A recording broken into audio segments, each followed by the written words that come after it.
mwambie mwenzako hivyo, sitakubali kudunishwa.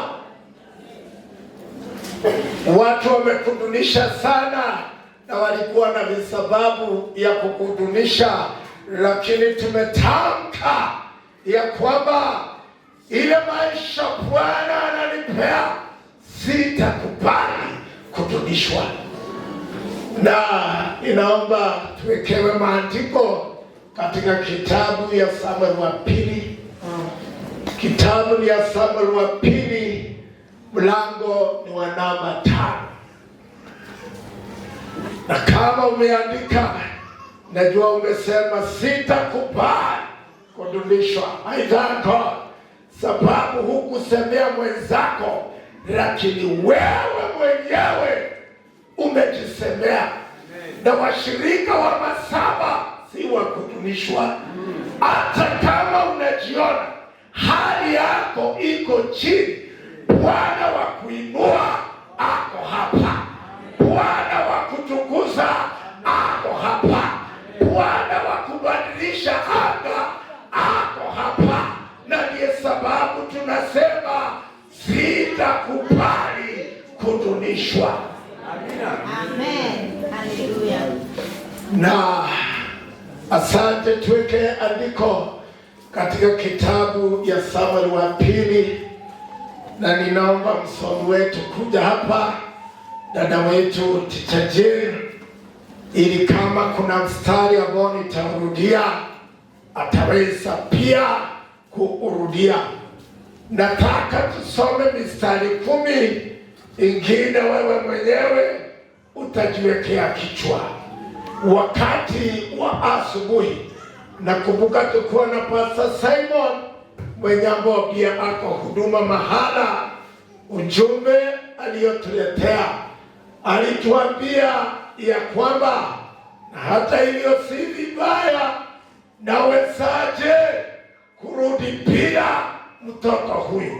Kuna mambo mengi aliyoyaongea, tuachane na hayo. Lakini alipokuwa anaongea hayo, nilisikia pia kuna jambo Mungu analoniambia, setting ya Mungu. Hebu ambia mwenzako hivyo, setting ya Mungu. Na uambie mwenzako, Pastor anakuombea ukae katika setting ya Mungu. Jamani, fikisha tu ujumbe huo. Mchungaji anakuombea ukae katika setting ya Mungu. Unajua wakati Mungu anapokufanyia setting, si mwanadamu, ni Mungu mwenyewe. Na huko ndiko namuona mwandishi wa kitabu ya Zaburi ya 139 pale ndani anasema namna gani? I am fearfully and wonderfully made. Naomba hata tukimaliza ujumbe huu, hiyo sura yako Bwana aibadilishe.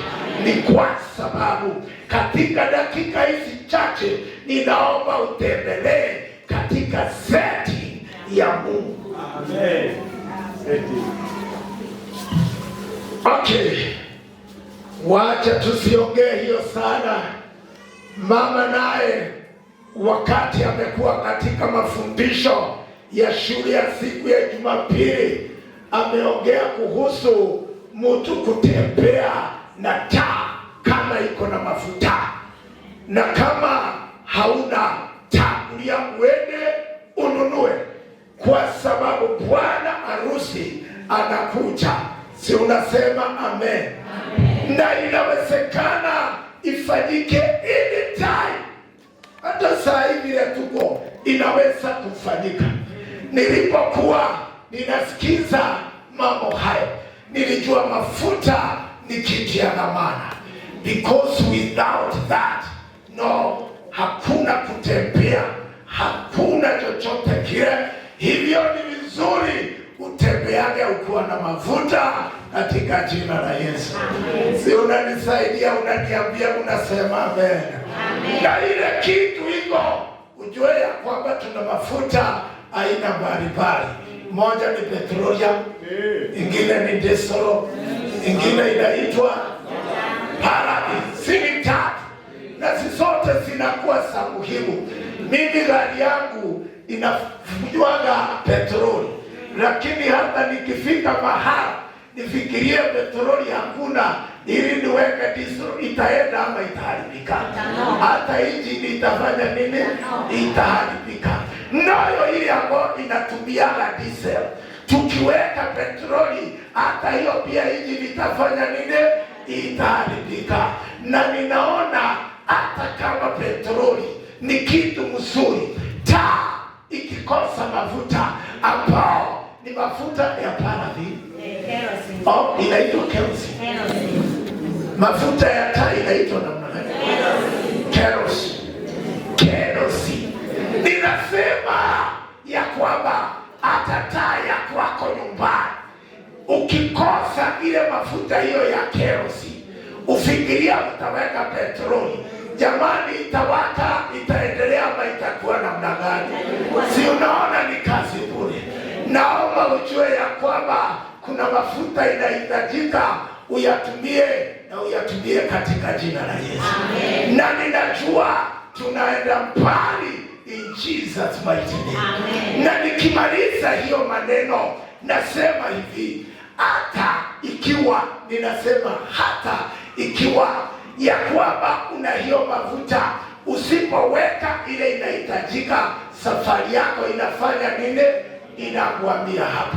Na angalia tu mwenzako, mwambie ujue ile mafuta unatembea nayo. Angalia mwenzako, mwambie na isiwe kama ile ya pikipiki. Weka mafuta ya kutosha. Bwana Yesu asifiwe. Wewe tembea hapa. Ukitembea hapa ukutanike, yani pikipiki mafuta imeisha. Unaona mtu anainamisha ili ate pikipiki huru. Wewe hii safari ya kwenda huko si ya mafuta ya pikipiki, weka ile mafuta inahitajika. Bwana Yesu asifiwe. Ili ufike penye ambako unataka kwenda, katika jina la Baba na la Mwana na la Roho Mtakatifu. Wakristo wa kuinamishwa no reverse. Si ndio hiyo ya kwamba ninataka niende? Weka ile mafuta si ya pikipiki, weka ya gari, na utumie ile mafuta inahitajika katika jina la Yesu. Naomba usimame tu kidogo tu ili kujinyosha. Jamani, si desturi na si tabia, lakini pia ni kujinyosha. Najua saa ingine tunachoka na mambo kama simama. Sasa ni baba anasema simama. Nataka usome wewe mwenyewe. Wewe mamka tu pahala pale mistari 10 ya kitabu hicho, na kichwa cha ujumbe, sitakubali kudhulumiwa. Soma ukijitia nguvu in Jesus mighty name. Inasema namna gani mpaka mstari wa namba 10? Okay, tuasoma pamoja. Ndipo wakamwendea Daudi huko Hebroni, wakasema naye wakinena, tazama, sisi tu mfupa wako na nyama yako. Now when the speed tunaenda mpaka mstari wa namba 10. Zamani za kale, hapo Sauli alipokuwa mfalme juu yetu, wewe ndiwe uliyewaongoza Israeli wakitoka nje kwenda na kurudi tena. Naye Bwana akakuambia, wewe utawalisha watu wangu Israeli, nawe utakuwa mkuu juu ya Israeli. Amen. Endelea mstari huo mwingine mpaka mstari wa namba 10 na ufanye haraka jamani. Basi wazee wote wa Israeli wakamwendea mfalme huko Hebroni, naye mfalme Daudi akapatana nao huko Hebroni mbele za Bwana, wakamtia Daudi mafuta awe mfalme juu ya Israeli. Mstari wa namba 4. Daudi alikuwa na umri wa miaka 30 alipoanza kutawala, akatawala miaka 40. Enda mstari wa namba 5. Huko Hebroni alitawala miaka 7 na miezi 6, na katika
Bwana awe pamoja nanyi mnapoketi. Wewe kama hana pale, nataka nimshukuru Mungu ni kwa sababu ya maneno yenye ambao umeyasoma nami pia nimeyasoma. Biblia inaongea kuhusu Daudi aliyekuwa mtoto wa Yese.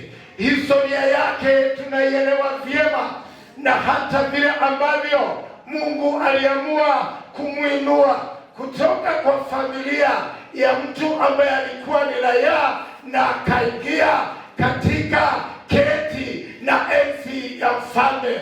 Ukweli uliomo ndio huu: Mungu aliamua kuwa pamoja naye, na ndiye sababu mstari wa namba 10 neno la Mungu limesema, naye Daudi akazidi kuwa mkuu, kwa maana Bwana Mungu wa majeshi alikuwa pamoja naye. Biblia inasema hivi ya kwamba katika ule mstari wa namba 1, namba 2 na namba 3 kuna mambo ambayo yalitendeka kupitia Daudi, na watu walipoangalia wakasema huyu si mtu wa kawaida. Na kwa sababu hiyo, wakati Sauli alipokufa, Waisraeli wote, wazee wakubwa wakaja kwa Daudi. Na mstari wa namba 1 weka, kuna maneno walioyasema, na yale maneno waliosema wazazi wao walisema hivi, ndipo watu wa kabila zote za Israeli wakamwendea Daudi huko Hebron, wakasema naye wakinena, tazama, sisi tu mifupa wako na nyama yako. Si unasema amen? Ninaangalia, ninaona yaliyotendeka. Huyu ni Daudi, hawa ni wanaume ambao ni Waisraeli, na yale mambo ambao wanaja kumwambia, hatutaachana, tutatembea na wewe. Maneno hayo ndio huwa tunayatumia wakati wa harusi. Tunaunganisha kijana na msichana, ni wakati wako kwa madhabahu, kuna maneno tunawaambiana, sema nyuma yako. Na wanasema namna gani? Wewe ni nyama ya nyama yako na mifupa ya mifupa yako. Hivyo ndivyo ilivyotendeka. Ni kwa sababu gani? Huyu Mungu aliyetembea na Daudi alikuwa Mungu mwaminifu. Naomba ya kwamba Bwana atakupea watu wa kuunganika na wewe. Naomba ya kwamba Bwana atakupea maisha yenye ambayo yako na utofauti. Naomba ya kwamba kibali na utukufu wa Mungu utatembea pamoja na wewe. Verse inayofuatilia wanamwambia, tulikuona, na wakati tulipokuona wakati wa Sauli, wewe ulituongoza katika kuingia na hata pia katika kutoka.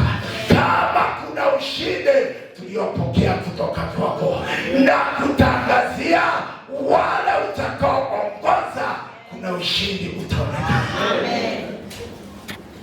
Verse 3 inasema ya kwamba basi wazee wote wa Israeli wakamwendea huko Hebron, na mfalme Daudi akapatana na wao huko Hebron mbele za Bwana, wakamtia mafuta awe mfalme juu yao. Ilikuwa ni mafuta mara ya pili kwa yale yaliyoonekana. Mafuta namba 1 ni yale yalimwagwa na Samueli. Mafuta namba 2 ni wazee wa Israeli walimwagia mafuta na kupea maneno ya matumaini. Naomba Bwana akusaidie, akupee maneno ya matumaini katika jina la Baba na la Mwana na la Roho Mtakatifu. Yeye aliyekuwa raia, sasa promotion imekuja, watu wanaunganika na kumwambia wewe ni mfalme. Jamani, na kutakia mema katika jina la Yesu. Hilo jina lenye uko nalo, wacha Bwana alibadilisha. Hiyo kazi unafanya, wacha Mungu aibadilishe. Ile standard yenye ambao huko, wacha Mungu aibadilishe. Na kama vile ilivyokuwa asubuhi, tembelea seti ya Mungu. Unajua niko karibu kumalizia, lakini niko mahala hapa. Yale yaliyotendekea huyu mtu wa Mungu saa Daudi, wale wengine na maadui hawakujua. Biblia inasema kuna watu ambao walikuwa huko nje waliofikiria Daudi ni mtoto tu, lakini Daudi si mtoto. Mafuta inafanya kazi. Biblia inasema hivi, katika hali hiyo ya kupakwa na kumwagwa mafuta, wale watu walikuja wakamwambia, hata kama unakuja kupigana na sisi, wewe hautuwezi, kwa sababu hata kama ni viwete na vipofu hauwezi kuwanyamazisha. Jamani, ninakuambia, shikilia neno ambalo uliloambiwa, sitakubali kutunisha. Amen. Church, najua kuna mambo hayo watu wamejaribu kukutunisha, lakini Biblia inasema Daudi hakukubali. Hata kama wale maadui walisema hautaweza, ninaona Daudi alijua ninaweza. Nawe ninakwambia utaweza katika jina la Yesu. Wanakunena usiku, wanakunena mchana, wanasema ya kwamba hata viwete, hata pia vipofu hauwezi kupigana na wao. Hiyo ni njia moja ya kutunishwa, lakini jitie nguvu katika jina la Yesu. Naongea na watu ambao wanajua kujitia nguvu katika jina la Yesu. Amen. Walipounganisha maneno hayo, Biblia inaniambia Daudi alitafuta kundi ambalo ni la kwenda kupigana, na akaliambia wale wanajua ya kwamba wataenda kupigana na viwete na hata vya vipofu, hebu andamane pamoja nami. Na katika jina lake Mungu Baba, Mwana na Roho Mtakatifu, Bwana aliwapea ushindi. Na kuambia hivi, wamekudunisha, jitie nguvu. Wamekusema, jitie nguvu. Hata wanasema hautafaulu, jitie nguvu. Ni kwa sababu kufaulu kwako si wewe mwenyewe, God is there. Amen. Biblia imesema ya kwamba wakati walipoondoka kwenda kupigana na hawa watu, Bwana alikuwa pamoja na yeye. Na wakati alipowapiga, jamani, hata wale maadui walijua kwamba Mungu ako pamoja na wewe. Nasema hivi kanisa, katika miondoko wako, wacha Mungu ajulikane ako pamoja na wewe. Katika vita vya kila aina, wacha Mungu atembee pamoja na wewe. Wakati wa watu wanapokusema, kama vile Biblia imesema, hawa watu walisema ya kwamba Daudi hataweza. Jamani, kwa sababu Mungu alikuwa pamoja na yeye, Daudi alisema ya kwamba Bwana atampigania, na bila shaka Bwana alipigania. Naongea na watu ambao tumekutanika na hali nyingi ya kudunishwa. Jiondoe mahala pale, sema sitakubali kudunishwa. katika jina la Yesu. Tunapokutanika na wewe, wengine unakutanika na wao wameinamisha, yani hata mapega yao. Nasema usimame mara tena, usikubali kudunishwa katika jina la Yesu. Wengine wanasema hautanunua plot, si wewe useme nitanunua. Wengine wanasema hautajenga, si wewe ujue utajenga. Wengine wanasema kazi yako inaisha, si wewe ujue sio wale walikupea. Lolote ambalo linakuja kwa mawazo wako yenye ambao ni ya kukudunisha, simama na neno hili, sitakubali kudunishwa katika jina la Yesu. Na wale ambao wanatazama ili uone ya kwamba umesikika, wewe amini ya kwamba wataniona ng'ambo nyingine nikiwa nimefaulu katika jina la Yesu. Nasema hivi ya kwamba wale watu walioshikamana pamoja, Bwana alikuwa pamoja na wao. Nami ninaomba niwe na jeshi tutakalo shikamana na wao, na tuseme ya kwamba Bwana pamoja na sisi. Na ninaomba mpokee upako huo katika jina la Yesu. Ninaomba mpokee uweza huo katika jina la Yesu. Na mwisho katika mlango wa namba 6, tusiende mahala pale. But the Bible says, wakati Daudi ameamua kuondoka na kwenda kwa sababu ya vita, alichagua watu 10,000. Church, nasema hii ni kuamua na hii ni kuchagua, ya kwamba hakutembea peke yake. Alichagua wanaume mashujaa, watu 30,000. Israeli walikuwa wengi, lakini hili jeshi la watu 30,000 Bwana alitembea na wao. Na kuangalia na uniangalie, natafuta watu wa kushikamana nami, sababu hii vita si rahisi jamani. Hii vita si rahisi. Kuna kusema semwa, kuna mambo ya watu wanaongea, lakini nahitajika watu ambao tunatiana moyo, na wale ambao tunatiana moyo ya kwamba watabeba mafuta ambao inavaa katika jina la Yesu. Kama ni petrolo, weka petrolo. Kama ni diesel, weka diesel. Kama ni ile kerosene, weka hiyo. Muradi tu tufike pale ambako tunakoenda. Hivyo angalia mwenzako, mwambie vita si rahisi. Inahitajika mashujaa. Na mwambie leo hii mchungaji wetu ameomba awe na mashujaa 30,000. Ni kwa sababu hawa mashujaa, hawa ndio watapigana vita, na vile watakavyopigana vita, kila roho ya kuwadunisha watakuwa wamenyamazisha katika jina la Yesu. Nasema tutaidunisha. Nasema tutaidunisha. Maadui tutawadunisha.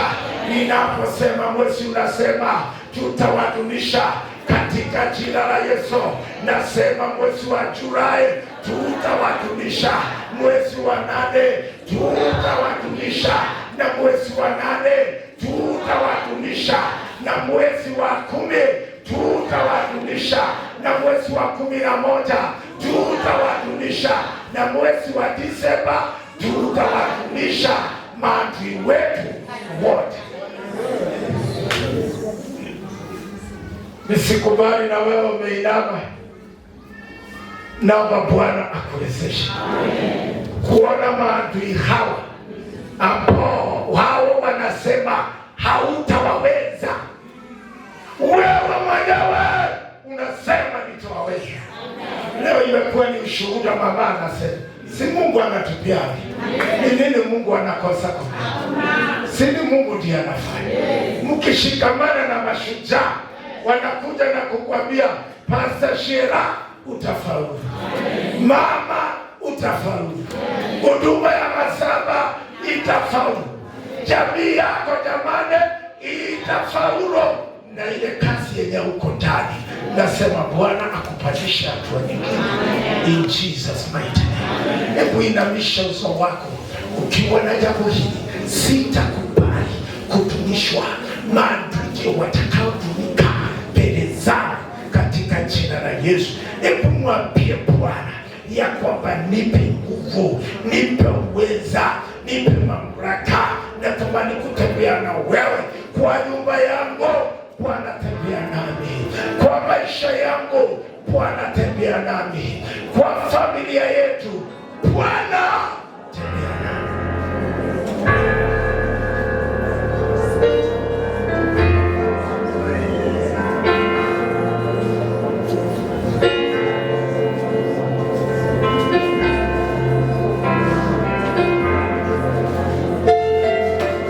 Bwana ninaamini umesikia. Na Bwana ninaamini unapokea sala hizi. Utukuzwe Immanueli wa Mungu kwa yale umeamua kuyatenda. Simama tu na miguu yako mama na baba.